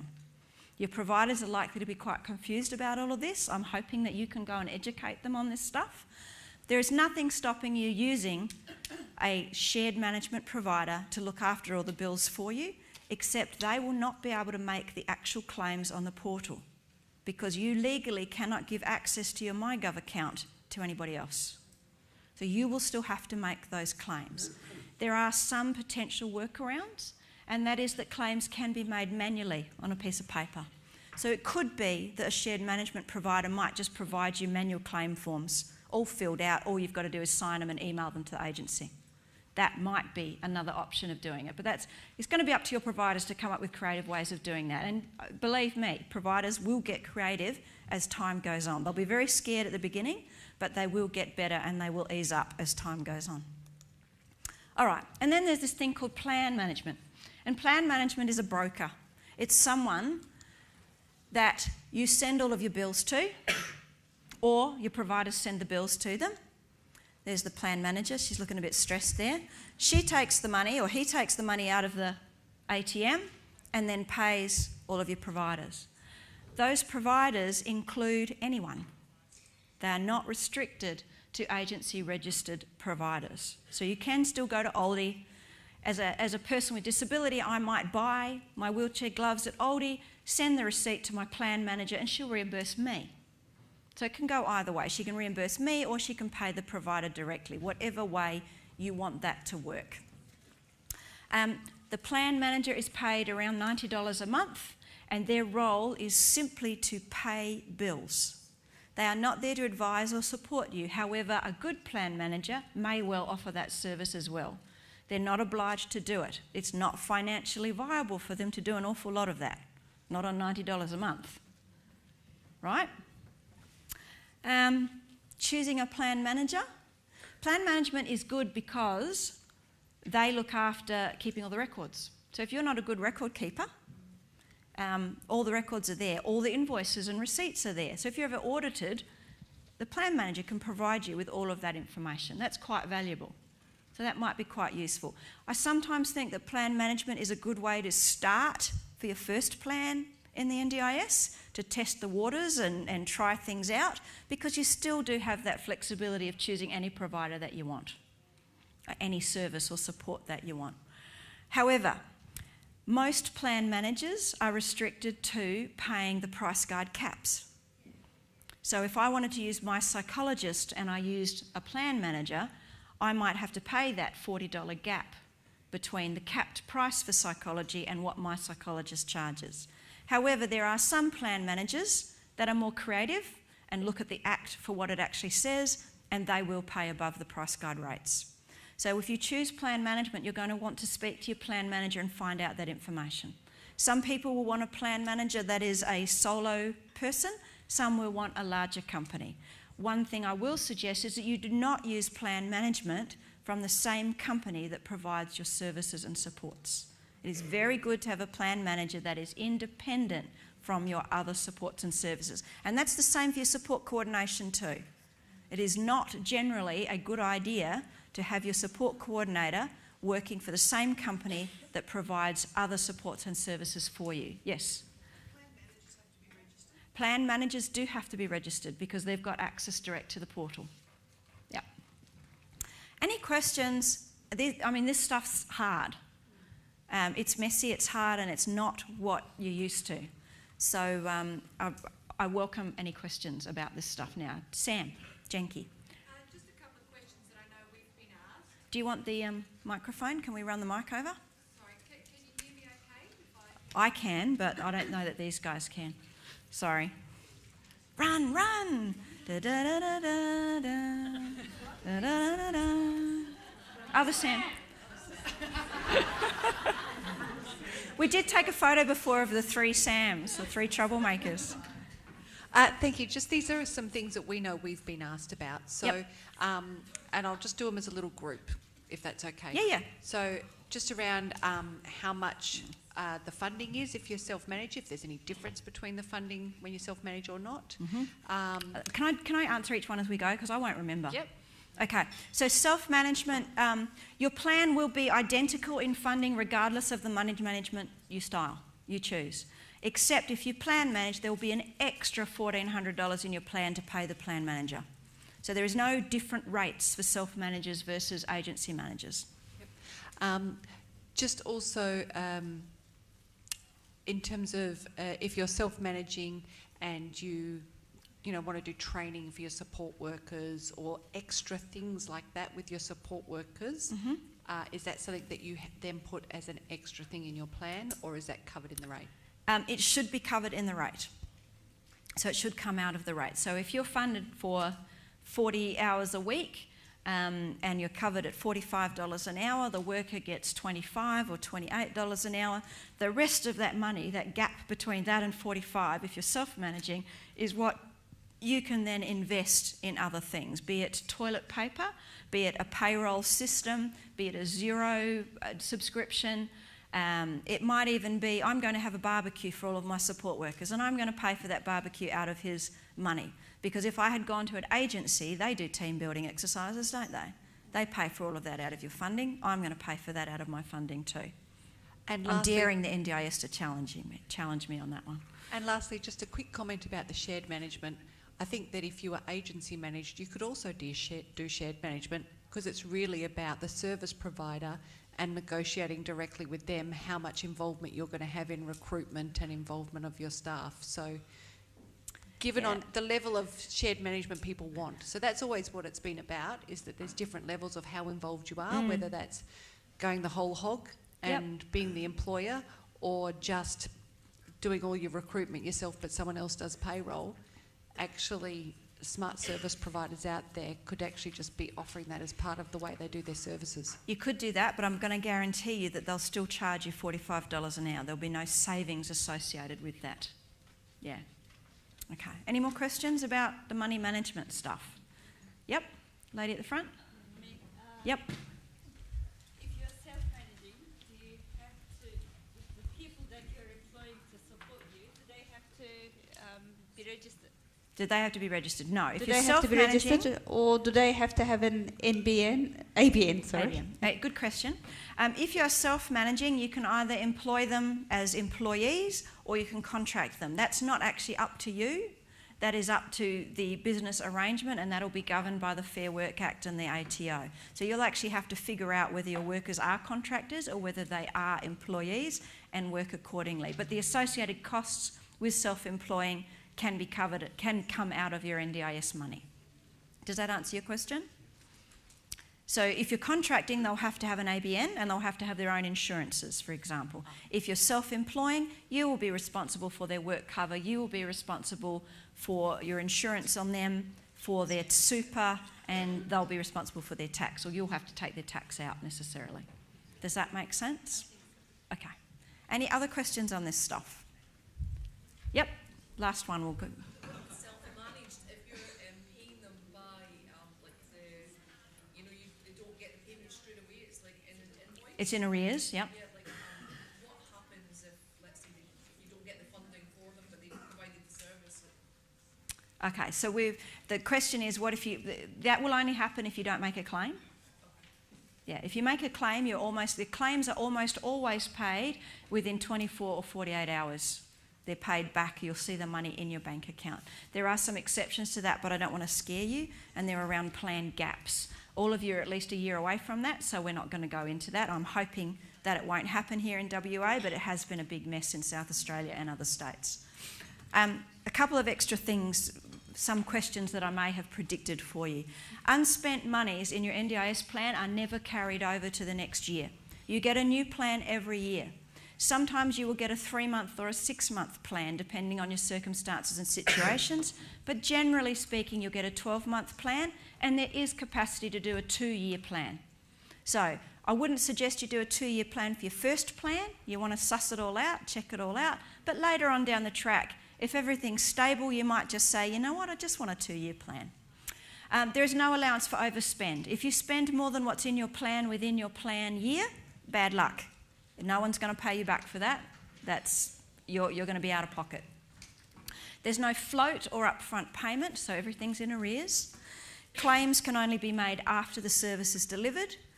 Plan management, that $90 fee, it's not shared management. It doesn't include payroll, it doesn't include schedules, rostering, recruitment, any of those sorts of things. Most plan managers do abide by the price guide, as I said, they'll use the caps. Plan managers don't actually hold your funds. They don't actually have money there. They're going to make claims just as you would if you were self-managing. Plan managers don't make decisions for you. In any of those systems, self-plan or agency management, you are the decision maker, the person with a disability or their nominee, hopefully together if there's a nominee. And plan managers are paid a set monthly fee. They don't get a percentage. So, running through it again quickly. Agency managed providers have capped prices.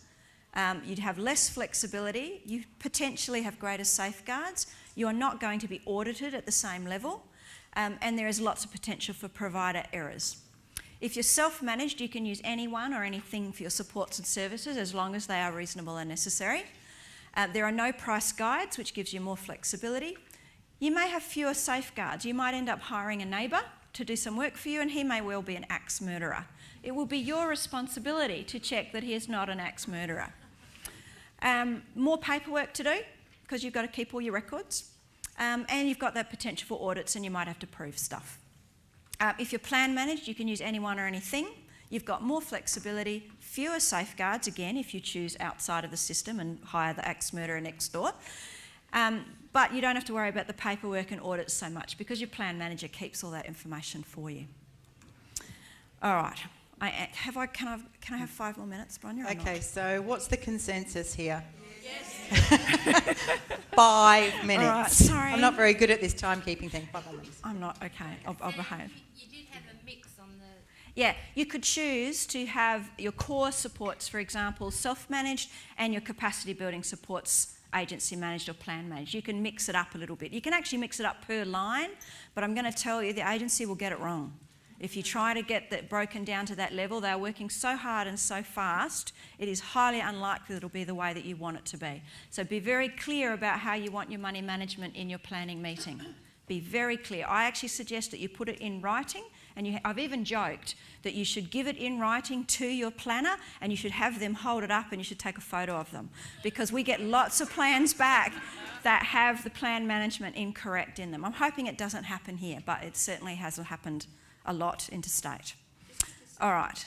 No, reviews. That's what we needed to do. Reviews. Okay. You get your plan back and you're not happy with it. What can you do? If there is an obvious error, if they have forgotten to include transport, or there's no maintenance in your plan, maintenance of your equipment, or they've forgotten about your school leaver supplement, whatever it is, if there's a genuine error, you generally have about a month to get that fixed. Go back, straight back to the agency. This is why when you first get your plan, you must take it to someone that knows what they're doing. Go somewhere, go to a peer that's already been through this stuff, take it somewhere and go through it with them. Because if you don't get it fixed in that first month, it could be 9 months before it's fixed. And they won't back pay you. So if they've forgotten your transport money, tough titties. You've missed out on 9 months of transport payment in your pocket. So make sure that you take your plan to someone that knows what they're doing. If there's an error, it should be able to be fixed within that first month. Sometimes you can frame something that's not necessarily an error as an error.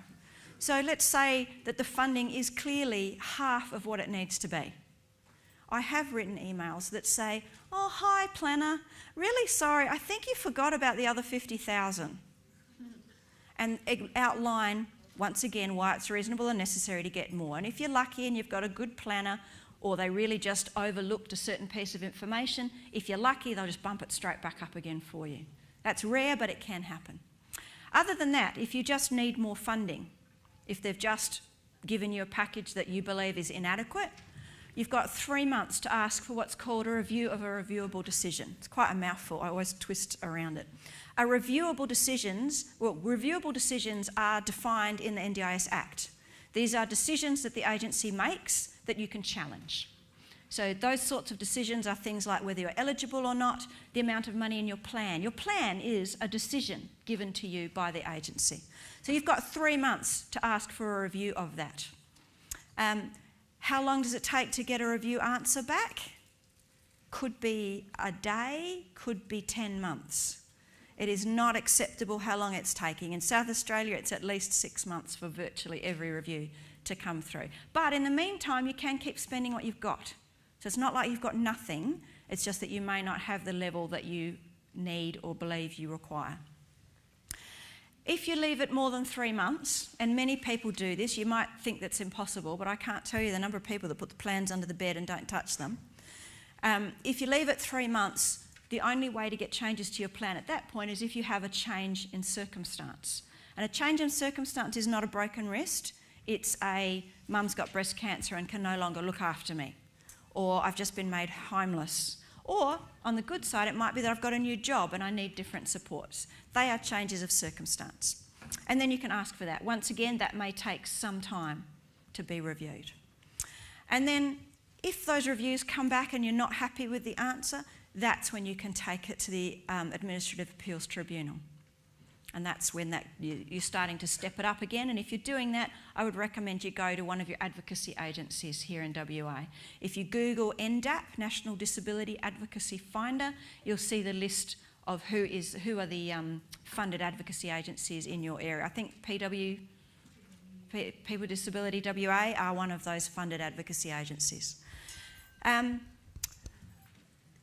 One caveat on that, there has recently been a decision by the tribunal that has said effectively, and I'm paraphrasing here, that waiting 6 months for review is too long. What that means then is if you've asked for a review and they haven't given you a review in 6 months, you could potentially go directly to the Administrative Appeals Tribunal before you've actually been given an answer by the NDIA. So that's a good thing, because generally speaking, you can't go to the tribunal until you've received an answer from the NDIA. All right, I think we are nearly done. Remember, flexibility is really important. This is messy. It is a baby, it's an infant, it's growing. Our input is really important. Give your input back to the agency. Let them know what they're doing wrong, but also let them know what's doing well.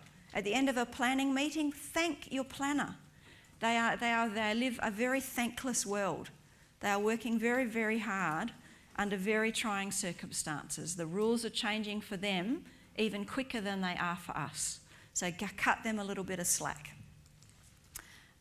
Above all, keep calm. The power is actually now yours. If you have that NDIS Act under your arm when you walk in, metaphorically or physically, you are going to be better equipped and you are going to get a better plan and you're going to get the supports and services that you need for yourself or the person that you love. Thank you very much. Thank you, Sam. Thank you. That's awesome. Have you got all that? Yep, got that all sorted now, right? So we tick Easy the as box off and pie. say, right, we've done that. Everybody knows how to operate their NDIS plan, knows all the tips and tricks. Look, from our experiences, this is a real learning curve. So we've been in operating and being part of a Peer Connect space in both the WA NDIS and the NDIS. And for the people that we've been working alongside on the ground, this has been a big learning curve. And just when you think you've got it right, something changes. And we have to relearn again. And as Sam said, we're very much in the infancy stages of what is going to be a transformational scheme. So we have to be a bit patient and keep learning together on this stuff. So did you enjoy, Sam? Yes. Excellent. Thank you very much, Sam.